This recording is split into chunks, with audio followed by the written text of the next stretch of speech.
एक लड़का किसी छत पे चढ़ रहा है बिना किसी सुविधा के, बिना किसी व्यवस्था के, और वहां से झंडा हटा रहा है, फिर दूसरा झंडा अपना धर्म का लगा रहा है भगवा। उसके बाद में फिर गोली चल रही है। क्या पुलिस की जिम्मेदारी नहीं थी? कोई छत पे कैसे चढ़ गया? कैसे आपने चढ़ने दिया छत को, छत पे? फिर कैसे फिर आपने गाने चलने दिए? भाई गाने तो बहुत तेज आवाज में होंगे, आपको समझ नहीं आ रहा था? डीजे में क्या आपने पूरी व्यवस्था को अपने हाथ में क्यों नहीं लिया? उत्तर प्रदेश में ही जब भी यात्राएं हुई हैं तो क्यों ऐसी हिंसात्मक चीजें हुई हैं? इसका मतलब उत्तर प्रदेश के मुख्यमंत्री इस काबिल नहीं है। नुकसान हो रहा है वो हमारा हो रहा है, आपका हो रहा है, जनता का हो रहा है। नेता तो बस अपना जो है वाहवाही लूटेंगे बैठ करके और कुछ नहीं करने वाले। कि आपको सत्ता के लोग डरा रहे हैं, भयभीत कर रहे हैं? क्या सनातन धर्म के लोग इतने कमजोर हैं कि 80% लोग होने के बाद 20% लोगों से डर जाएंगे? नहीं, इसका मतलब वो आपके नाम पे राजनीति कर रहे हैं और आपके अंदर भय पैदा कर रहे हैं। जब घर का मुखिया भय पैदा करने लग जाए तो मान लीजिए वो निराधार है और उसका कोई आधार ही नहीं है। आदाब दोस्तों, मैं आपके साथ जफर सिद्दीकी, आप देख रहे हैं पीआरबी। जो कुछ हुआ बहराइच में, तमाम लोगों ने देखा कि किस तरीके से एक हिंदू की जो है वहां पर गोली मारकर हत्या कर दी जाती है। ये कहा जा रहा है कि मुस्लिम समाज के द्वारा वो गोली चलाई गई है, कुछ लोग ये कह रहे हैं कि हिंदू द्वारा वो गोली चलाई गई है। लेकिन वहां पर जो हिंसा भड़की, उसके आड़ में जो आगजनी हुई, कहीं ना कहीं देश का एक बड़ा नुकसान हुआ है। बातचीत करने के लिए हमारे साथ किसान नेता पूनम पंडित मौजूद है। पूनम पंडित जी, सबसे पहला सवाल, बहराइच की हिंसा को कैसे देख रही हैं? बहराइच की हिंसा को मैं ऐसे देख रही हूँ कि आजकल हमारे जो नौजवान हैं उनके दिमाग में क्या भरा जा रहा है। इसमें सबसे ज़्यादा जो योगदान टीवी चैनलों का रहता है, क्योंकि टीवी को पूरा देश देखता है। और जब टीवी को पूरा देश देखता है कि ये हो गया वहाँ पे, ये हो गया, ये हो गया, फिर लोग भड़कते हैं इन सब चीज़ों से। तो वही चीज़ें वहाँ पे देखने को मिली। लेकिन एक शोभा यात्रा में जो है पत्थरबाजी करना या झगड़ा करना, ये जो बिल्कुल निहायत ही गलत है। और मैं मतलब दोनों ही धर्म के लोगों से कहूँगी कि आप इन सब चीज़ों से बचा करिए।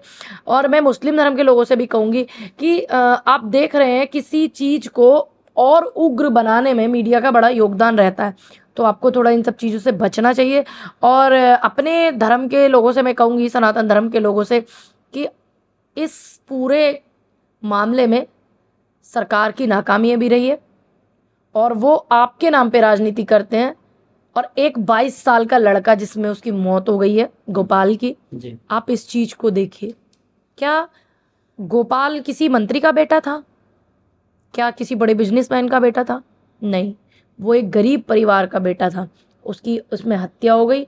और न जाने कितनी यात्राओं में ऐसी चीज़ें हुई हैं कि बहुत सारे हिंदू मरे हैं, बहुत सारे हिंदुओं की हत्या हुई है, बहुत सारे मुस्लिमों की हत्या हुई है।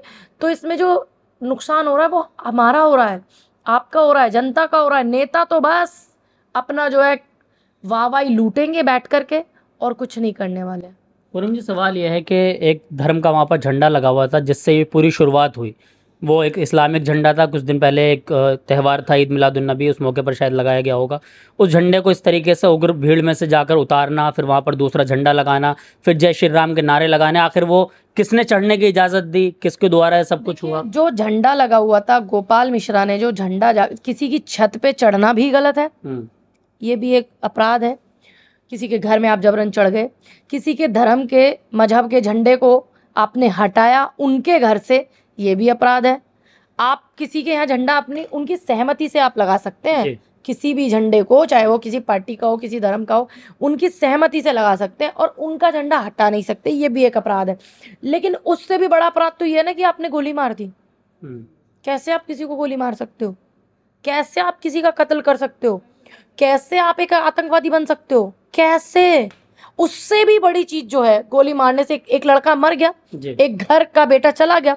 उससे भी और ज्यादा बड़ी बात यह है कि बहराइच में दंगे होने लगे, हिंसा फैलने लगी, बहराइच में दुकानें जलने लगी, शोरूम में जलने लगे, घर जलने लगे, ये सब चीजें हो गई। एक लड़का किसी छत पे चढ़ रहा है बिना किसी सुविधा के, बिना किसी व्यवस्था के, और वहां से झंडा हटा रहा है, फिर दूसरा झंडा अपना धर्म का लगा रहा है भगवा। उसके बाद में फिर गोली चल रही है। तो इस पूरी प्रतिक्रिया में 1-2 मिनट तो लगा नहीं होगा, तो क्या किसी ने देखा ही नहीं? फिर बातें आ रही हैं कि गाने जो गलत चलाए गए हमारी भावनाओं को ठेस पहुंचाने के लिए, पुलिस प्रशासन नहीं सुन रहा था गाने? क्या पुलिस की जिम्मेदारी नहीं थी? कोई छत पे कैसे चढ़ गया? कैसे आपने चढ़ने दिया छत को, छत पे? फिर कैसे फिर आपने गाने चलने दिए? भाई गाने तो बहुत तेज आवाज में होंगे, आपको समझ नहीं आ रहा था? डीजे में क्या आपने पूरी व्यवस्था को अपने हाथ में क्यों नहीं लिया? क्यों नहीं लिया? तो यहाँ सरकार की जो व्यवस्था है उसका फेलियर नहीं है। और मैं कह रही हूँ कि एक लड़का छत पे चढ़ा है, उसकी भी गलती है, और मैं कह रही हूँ जिसने गोली चलाई उसकी भी गलती है। तो लोग बार बार यही सवाल कर रहे हैं क्या पूनम जी छत पे चढ़ना गलत नहीं था? अरे था गलत, लेकिन उससे भी ज्यादा गलत था कि गोली चलाई, एक लड़का मारा गया, और उससे भी ज्यादा गलत था कि फिर बहराइच में दंगे हो गए। तो इस दंगे की शुरुआत कहीं ना कहीं वो छत पे चढ़ने से हुई, ना वो छत पे चढ़ा जाता, ना वो झंडा उतरता, ना शायद ये दंगे बिल्कुल ना छत पे चढ़ा जाता। और उससे भी पहले इस दंगे की शुरुआत हुई है कि वहां पर पुलिस प्रशासन जी अपनी जिम्मेदारी नहीं निभा पाया। इस दंगे की शुरुआत उत्तर प्रदेश सरकार अपनी जिम्मेदारी नहीं निभाई पाई। इस दंगे की शुरुआत इस चीज से हुई है।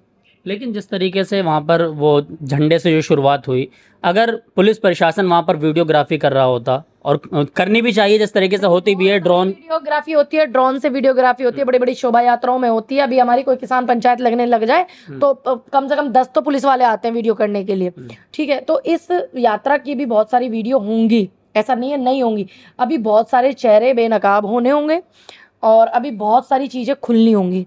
लेकिन ये कहा जा रहा है कि इनकाउंटर जो किया पुलिस ने, 2 लोगों के पैर में गोली मारी है, तालिब के, सरफराज के, क्या गोली मारना, इनकाउंटर कर देना, सिर्फ यही सब कुछ इंसाफ है, या फिर इसके पीछे कुछ छुपाने की भी कोशिश की जा रही है? देखिए, जो गोली मारी है, मैं ये बोलती हूँ कि मतलब जब भी बहुत सारी ऐसी मुठभेड़ हमने देखी है कि बदमाश गोली चलाते हैं सीधा पुलिस पर, तो पुलिस अपनी सेफ्टी में गोली मारती है। तो वो पैर पे गोली मारी है, लेकिन एनकाउंटर किसी चीज का समाधान नहीं है। अभी तो बहुत सारे चेहरे बेनकाब इन लोगों से कराई है। अभी ये तो देखना पड़ेगा ना कि सरकार कितने चेहरे बेनकाब इनसे कराती है, किसने साजिश रची, कहाँ से तुम्हारे पास पिस्टल बंदूकें आई गोली चलाने के लिए, कहाँ से तुमने ये व्यवस्थाएं की, और तुमको कैसे पता कि कोई छत पे चढ़ने वाला, क्या तुम यही निगाह लगा रहे थे? ये सब सवालों के जवाब खुलने जरूरी हैं। एनकाउंटर से पहले ये सवाल खुलने जरूरी हैं, उसके बाद में जो भी कानून की व्यवस्था है उसके आधार पर न्याय होना चाहिए। अच्छा, सवाल ये भी है कि शोभा यात्रा में या फिर मूर्ति विसर्जन यात्रा में कोई पहली बार इस तरह की घटना नहीं हुई। देश की राजधानी दिल्ली के अंदर भी अब से 2 साल पहले शोभा यात्रा के मौके पर ऐसा हुआ। आखिर शोभा यात्रा में इस तरीके से आपत्तिजनक गाने का बजाना, जिससे लोग जो है वो उनकी भावनाएं आहत होती है कि मुल्ले काटे जाएंगे, इस तरह का बहुत सारे मतलब गाने में जो है माँ बहन की गालियों का इस्तेमाल करना, प्रशासन कहाँ रहता है आखिर? सवाल मैं वही बोल रही हूँ कि जब डीजे में ऐसी इस तरीके के गाने चल रहे थे तो पुलिस प्रशासन क्या कर रहा था? ये जवाबदेही तो पुलिस प्रशासन की है ना। ऐसा लगता है कि मतलब पुलिस इंतजार कर रही थी। देखिए, वही मैं पूछ रही हूँ ना कि आप कर क्या रहे थे। और दूसरी बात, देखिए, शोभा यात्राएं होती हैं और होनी भी चाहिए धार्मिक, क्योंकि ये हमारा आदि और अनंत काल से चीजें जुड़ी हुई हैं और हम हिंसा के खिलाफ हैं। लेकिन ऐसा नहीं है कि हम ये चाहते हैं कि यात्राएं बंद हो जाएं। हिंसा नहीं होनी चाहिए। बड़ी बड़ी शोभा यात्राएं मैं आपको बताऊंगी, उज्जैन महाकालेश्वर की जब ये शोभा यात्रा निकली थी अभी कुछ दिन पहले, 1.5 करोड़ श्रद्धालुओं ने उस यात्रा में जाकर के हिस्सा लिया था। लेकिन वहां ये सब चीजें नहीं हुई। द्वारिकाधीश भगवान जगन्नाथ जो है, उनकी शोभा यात्रा में 2.25 करोड़ श्रद्धालुओं ने उस यात्रा में अपना योगदान दिया था और उस यात्रा में शामिल हुए थे। वहां भी ऐसी चीजें नहीं होती है, नहीं होती है। तो मैं ये कहना चाहती हूँ कि जो चीजें एक व्यवस्थित ढंग से, व्यवस्था के तहत, ना तो ये ऐसी शोभा यात्राएं हैं, ना तो इनमें कोई बेफालतू की वाहियात बातों के लिए जगह है जिनके विषय में मैंने आपको बताया, और ना इनमें किसी हिंसा के लिए कोई जगह है। और पुलिस प्रशासन को भी मंदिर समिति की तरफ से पूरा अलर्ट कर दिया जाता है, पूरा अलर्ट संस्था की तरफ से भी। तो पुलिस प्रशासन एक्टिव रहता है क्योंकि उनको पता है ये बहुत बड़ा सनातन धर्म का एक पर्व मना रहे हैं लोग, शिव का, आराध्य का। तो आपने अपने क्षेत्र उत्तर प्रदेश में ही जब भी यात्राएं हुई हैं तो क्यों ऐसी हिंसात्मक चीजें हुई हैं? इसका मतलब उत्तर प्रदेश के मुख्यमंत्री इस काबिल नहीं है। मुख्यमंत्री ने कुछ दिन पहले एक बयान दिया था, आपने शायद सुना होगा, कि बटोगे तो कटोगे, इस तरह के। तो क्या उन सब चीज़ों का भी असर पड़ता हुआ? देखिए, एक सार्वजनिक मंच पे एक नेता को, एक घर के मुखिया को ये बातें शोभा नहीं देती हैं और आप अपनी नाकामी छुपाने के लिए इस तरीके की बयानबाजी करते रहो तो वो तथ्य नहीं है। लेकिन मैं ये बात बोलूँगी इस बयान पर कि बटोगे तो कटोगे, तो आप बटिए मत। आप भारत के भाईचारे को, हिंदू मुस्लिम सिख ईसाई बौद्ध जैन पारसी सभी को बरकरार रखिए, आप इन चीज़ों से बटिए मत। तो 80-20 की बात वही करते हैं ना। देखिए, 80-20 की जो बात करते हैं वो हमारे अंदर ही भय पैदा कर रहे हैं। इस बात को सनातन धर्म का लोग समझ नहीं रहा है कि आपको सत्ता के लोग डरा रहे हैं, भयभीत कर रहे हैं। क्या सनातन धर्म के लोग इतने कमजोर हैं कि 80% लोग होने के बाद 20% लोगों से डर जाएंगे? नहीं, इसका मतलब वो आपके नाम पे राजनीति कर रहे हैं और आपके अंदर भय पैदा कर रहे हैं। जब घर का मुखिया भय पैदा करने लग जाए तो मान लीजिए वो निराधार है और उसका कोई आधार ही नहीं है। अच्छा, 2 से तीसरा दिन है इस दंगे को, 3-4 दिन बीत चुके हैं और अभी तक जो है पुलिस की तरफ से ये क्लियर नहीं हुआ है कि आखिर गोली किसने चलाई, और ना उसकी कोई वीडियोग्राफी आ पाई, ना मुख्यमंत्री का कोई ऐसा स्टेटमेंट आ पाया। तो क्या इस तमाम विफलता के पीछे मुख्यमंत्री को जो है वो इस्तीफा दे देनी चाहिए, इस तरह की मांगे भी उठ रही है? देखिए, बहुत सारे लोग बोल रहे हैं कि अभी तक ये पता नहीं चल पाया कि गोली किधर से चली है, किधर से नहीं चली है, और इस्तीफे की मांग भी जायज़ है जो उठ रही है। बहुत सारी वीडियोग्राफी होती है, बहुत सारे ड्रोन लगे होते हैं, तो इस चीज़ को सरकार छुपा क्यों रही है? और आप सरकार नहीं चला पा रहे हैं तो आप अपने पद से इस्तीफा दे दो। देश में बड़े बड़े काबिलियत लोग हैं, प्रदेश में बड़े बड़े काबिलियत रखने वाले लोग हैं। लेकिन मैं जहाँ तक समझती हूँ, अभी एक पत्रकार मेरा इंटरव्यू कर रही थी तो उसने बताया कि जो सरफराज है उसकी बहन ने इस बात को स्वीकारा है कि 500 लोगों ने घर को घेर लिया और तब सेफ्टी में मेरे भाई ने हवाई फायर की और जाकर के गोली गोपाल को लग गई, जो कि एक मुझे मतलब बयान एकदम वो लगा अटपटा टाइप, जैसे कि अटपटा लाइक दिस कि ऐसे होता है ना, उसको जो गोली मारी गई है ऐसा लग रहा है सटा के मारी गई है।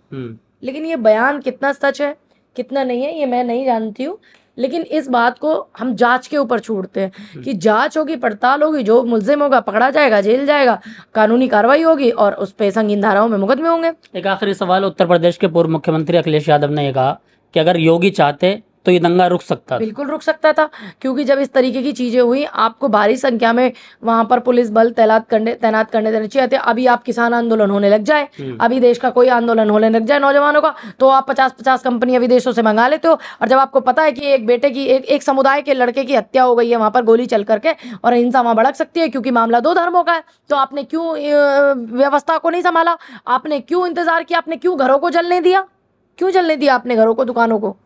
चलिए, बहुत बहुत शुक्रिया। पूनम पंडित हमारे साथ थी, तमाम सवालों पर बेबाकी से जवाब दिया। इनका ये कहना है कि कहीं ना कहीं उत्तर प्रदेश पुलिस का और उत्तर प्रदेश के शासन प्रशासन दोनों का जो है फेलियर रहा। आप पूरी वीडियो को देख कर क्या सोचते हैं कमेंट बॉक्स में अपना राय जरूर दें। देखते रहिए।